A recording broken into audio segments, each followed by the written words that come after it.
Olá, aqui é a doutora Patrícia Campos Ferraz, esse é o podcast Nutrição, Exercício e Saúde que conta com o apoio, na verdade é uma realização da Clínica Move. E hoje o episódio vai ser sobre dieta low carb e endurance. Eu como nutricionista, vocês todos sabem que eu trabalho na Clínica Move já há muitos anos e atendo tanto o público esportista como faço nutrição clínica, então não trato só de esporte, mas também de outras patologias. Mas dentro da nutrição esportiva, eu tenho muitas dúvidas dos pacientes com relação aos carboidratos e a manutenção de um treinamento e de competições de esportes de endurance, que aqui eu vou falar sobre ciclismo de longa duração, provas de triatlon, corridas de média e alta distância, de 10 quilômetros para cima, até meia maratona, ou mesmo maratona ou ultramaratona. Tem muitas pessoas que se interessam por dietas low carb, porque elas precisam reduzir gordura corporal, ter uma perda ponderal, que seria a perda de peso, e podem utilizar desta estratégia de dietas low carb para atingir os seus objetivos, inclusive para melhorar o rendimento nas provas. Então, antes de tudo, o que seria uma dieta low carb? É uma dieta que que fornece carboidratos, mas numa quantidade um pouco reduzida. Falando em termos técnicos, isso seria algo em torno de 1,5 gramas de carboidrato por quilo de peso por dia. Para um indivíduo que poderia estar consumindo normalmente uma dieta de 3 até 10 gramas de carboidrato por quilo de peso por dia, a depender da carga de treino diária, a depender das horas de treino diária. Então, uma das estratégias que a gente pode usar, não é a única, nós nutricionistas, é prescrever sim uma dieta low carb para que um paciente consiga reduzir gordura corporal no seu preparo para uma atividade longa, onde é necessário estar mais leve, sem perder massa muscular. Qual seria o impacto da dieta low carb nesses exercícios de endurance? Então, é possível a gente fazer isso, mas tem que se tomar muito cuidado para que esta ingestão de low carb seja compatível com a carga de treino que o nosso paciente faz. Se o paciente está treinando 2, 3 horas por dia, é bem provável que ele não consiga ficar muito estrito nessa quantidade que teoricamente seria classificada como dieta low carb. A gente tem aqui, nesses dias de treino mais longo, fazer uma oferta um pouquinho maior e mais fracionada de carboidratos, mas obviamente propondo uma redução frente ao que seria a recomendação ideal para esses pacientes. O corpo, durante o exercício de endurance, isso é bom as pessoas saberem, quanto mais longo um exercício, menos intenso ele deveria ser para que ele fosse completado de uma forma exequível. Então, eu vou tentar ser prática aqui. Se o indivíduo faz uma corrida, por exemplo, de 2 horas, num sábado, um treino longo, onde ele está se preparando para fazer uma maratona dali a alguns meses, e esse treino tem algo em torno de 20, 25, 30 quilômetros, que vai tomar entre 2 e 3 horas de corrida para a maioria das pessoas, provavelmente nesse dia, para que ele execute este treino, eu vou ter que ter tomado um certo cuidado nos carboidratos consumidos na noite anterior, principalmente na última refeição do dia, o jantar, para que ele faça uma reserva de carboidrato muscular em tempo hábil durante a noite, durante o período de sono, e acorde no dia seguinte já com sua reserva de glicogênio muscular ou carboidrato muscular feita, porque isso vai ser utilizado durante o treino longo. Então, o treino longo ele vai ser feito numa intensidade intermediária, intensidade essa que vai promover uma queima mais ou menos parecida entre carboidratos e gorduras. É isso que a gente vê nos livros de fisiologia.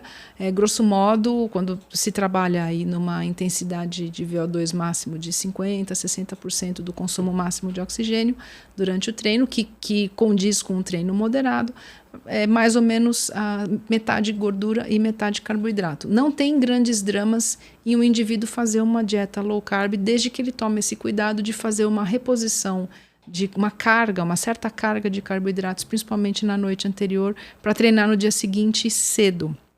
E, obviamente, que a suplementação de carboidratos durante o treino longo, que deve ser feita mais ou menos a cada 30 minutos, e tem um cálculo para isso, que é em torno de 0,7 a 1 grama de carboidrato por quilo de peso por hora, também deve ser observado para que a gente mantenha não só o desempenho, mas também não corra risco de fazer com que o paciente sinta uma hipoglicemia, um desconforto qualquer, porque ele já vai estar vindo de uma semana ou de muitos dias com uma ingestão de carboidrato reduzida, pensando no treino durante a semana que tem um volume menor, consideravelmente menor, do que esse que os indivíduos fazem aos finais de semana, seja ciclista, seja corredor. Aos finais de semana, quem faz exercício de endurance tende a alocar os treinos mais longos no final de semana por uma questão operacional aí, de tempo, né? Então, esses cuidados precisam ser observados. É possível, para algumas pessoas que têm dificuldade em perda de gordura, principalmente aquelas pessoas que, por uma genética específica, já apresentam um metabolismo de carboidratos um pouco prejudicado, essa é uma estratégia bastante interessante. Agora, você... paciente que está nos assistindo, que é um atleta que se interessa por esse tipo de dieta, ou um nutricionista, um colega que está assistindo isso, para saber se aplica uma dieta low carb para o seu paciente que está envolvido numa atividade de longa duração. Como saber, né, se você é um bom candidato a essa dieta? Existem exames que a gente faz, como curva glicêmica, exames de glicemia de jejum, hemoglobina glicada, que já dão alguma pista para nós sobre se o metabolismo já tem algum comprometimento nessa questão dos carboidratos. Se a gente tem uma insulina muito elevada, uma hemoglobina glicada que já está algum ou 2 pontos acima do recomendável, uma glicemia de jejum já próxima de 100, ali um pouco mais alta, é muito provável que esse indivíduo tenha um metabolismo de carboidratos já um pouco, que demanda um certo alerta, e que talvez essa pessoa se beneficie sim de uma dieta low carb como uma estratégia nutricional para melhorar a composição corporal.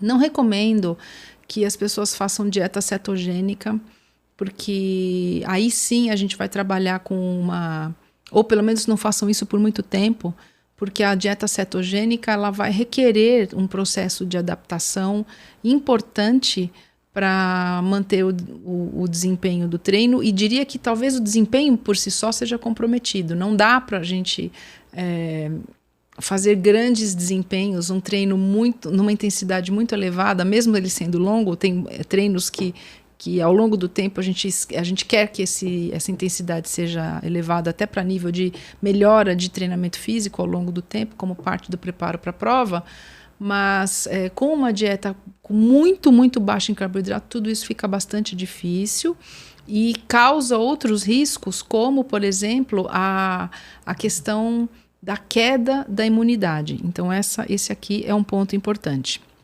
Muito bem.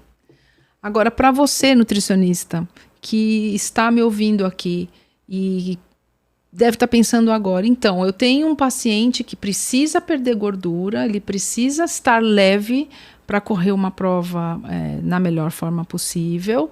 Ele se encaixa nesses parâmetros que você acabou de colocar, que tem uma insulina já mais alta, 14, 15, 16, 20, uma hemoglobina glicada de 5,7, 5,8, que já demanda algum cuidado, uma glicemia de jejum aí 96, 100, uma circunferência abdominal um pouquinho aumentada, é um atleta amador, é um indivíduo que trabalha, tem uma rotina muito pesada de trabalho, tem família, tem outros papéis para desempenhar e faz um treinamento para completar uma maratona ou para completar um meio Ironman ou um Ironman que seja. Isso faz muito parte da nossa realidade lá na Move. Patrícia, o que você faz ou o que você me aconselharia a fazer? Esse tipo de paciente, ele é um paciente real que se beneficiaria sim de uma redução de carboidratos compatível com a carga de treino que nós estamos falando aqui. E para isso existem cálculos, existe literatura.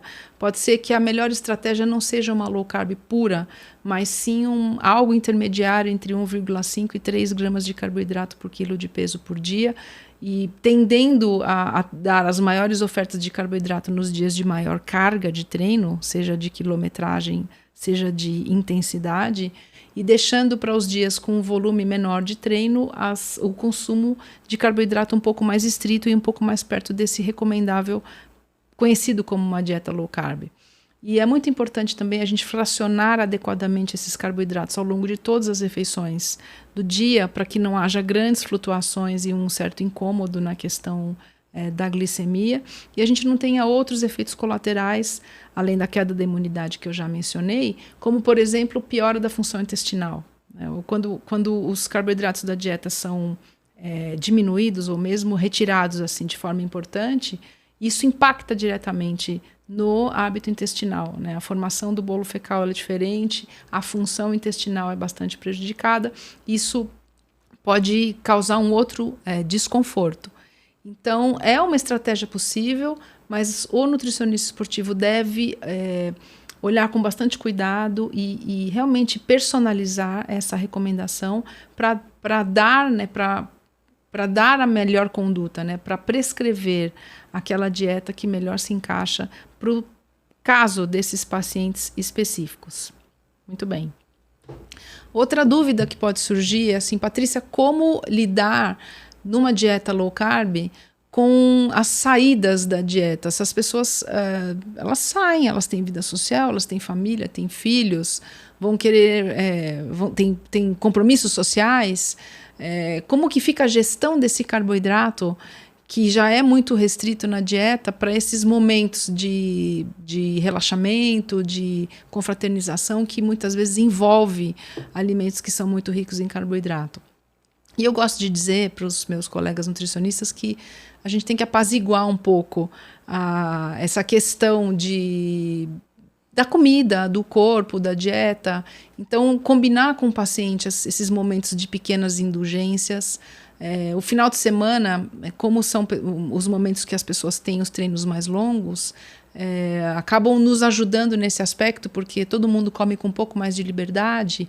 E num momento que o gasto energético e a necessidade por carboidratos também está aumentada, já que a gente sabe que a contração muscular ela aumenta a translocação, que a gente diz, a secreção, né, falando de forma mais leiga, dos transportadores de glicose no músculo, que são o GLUT4. Então, existe uma oxidação de carboidratos que também aumenta com o exercício físico, e isso é maior, diretamente proporcional à intensidade desse exercício. Então, um exercício mais vigoroso vai demandar mais carboidrato no momento que ele está sendo realizado e vai aumentar a oxidação de carboidrato depois que esse exercício termina, algumas horas depois. O metabolismo vai ficar assim bastante ativado, principalmente na hora seguinte até ao término desse exercício. Existe uma oxidação de carboidrato bastante importante e elevada, causada pelo exercício físico intenso. Então, nesses momentos, eu acho que a gente fica num momento mais seguro para deixar o paciente um pouco mais livre para aumentar a ingestão de carboidratos. É muito importante a gente combinar isso com o paciente e tentar não fazer disso terrorismo nutricional. Ter os momentos em que a gente tem um pouquinho mais de rigor, um pouquinho mais de assertividade, e os momentos onde a gente pode relaxar um pouquinho para que o paciente também não desenvolva um comportamento inadequado e um medo infundado de comer carboidrato, que é algo muito comum na nutrição esportiva e que não precisa ser assim. Muito bem. Então, o que eu gostaria de deixar como take-home message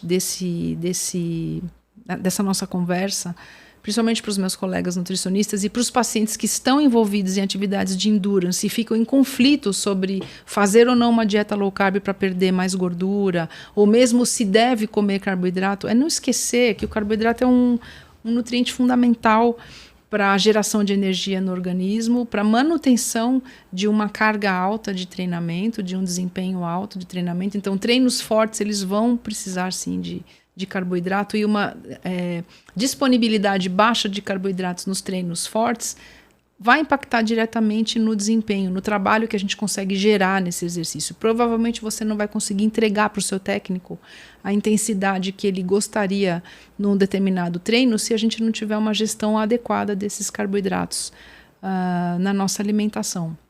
Então, para fechar esse episódio, é possível fazer uma dieta low carb? Sim. É possível a gente fazer um aumento, programar um aumento na ingestão de carboidratos antes de treinos específicos, quais sejam longos ou fortes, que vão demandar mais carboidrato momentaneamente e depois voltar para os níveis anteriores, contando com um treino com uma duração menor.